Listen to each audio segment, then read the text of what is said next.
Welcome to The Explainer. Today, we're going to crack open a book from 14th century Cairo that honestly feels like it was written for our completely chaotic world.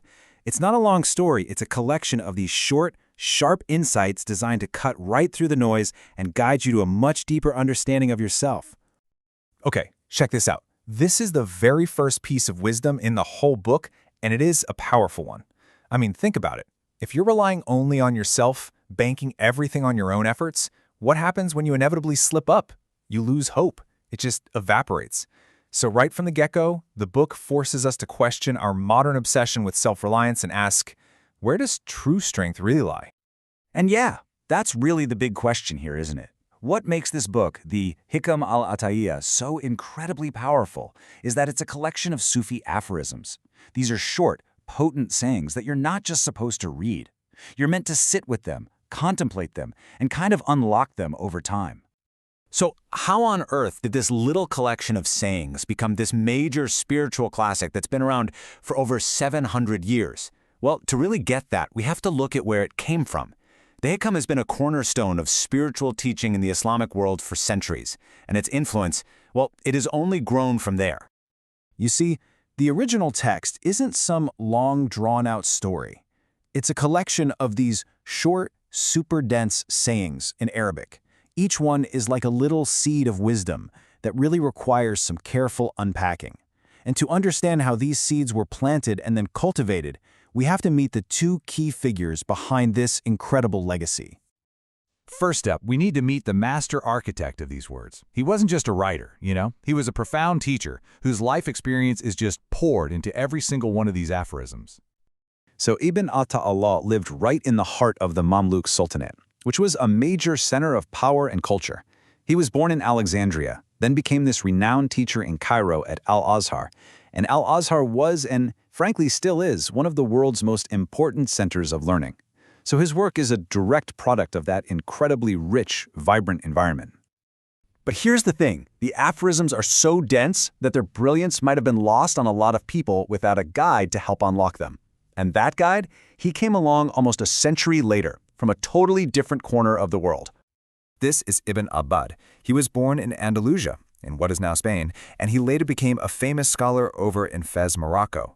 Now, they never met, but he felt this deep, profound connection to Ibn Ata'Allah's work. So he wrote a commentary that basically became the essential key, unlocking the Hikam's layered meanings for generations and generations of students to come. And what you get is this beautiful intellectual partnership across time and space. Think of it like this. Ibn Ata'Allah is the architect. He builds this profound, solid structure. Then Ibn Abbad comes along, and he's the guide who builds a bridge to it, opens the doors, and shows everyone what every room is for. Okay, so now that we've met the architect and the guide, let's actually see how they work together. We're going to decode a few of these aphorisms and see how their 700-year-old wisdom just springs to life today. Take a look at this one. In our modern age of, nonstop anxiety and this constant pressure to control every single outcome, this advice feels, well, it feels both radical and deeply calming at the same time. But what does resting from self-direction actually mean? See, this isn't a call to be passive or lazy. Not at all. It's a call for radical focus. The wisdom here is to pour your energy into what you can control. Your work, your character, your duties, and to let go of that crippling anxiety that comes from trying to manage the rest of the universe. It's really a strategy for sanity. This is exactly the kind of question the Hikam pushes you, the reader, to really sit with. It's not just some intellectual puzzle, it's deeply personal. Let's look at another really powerful example.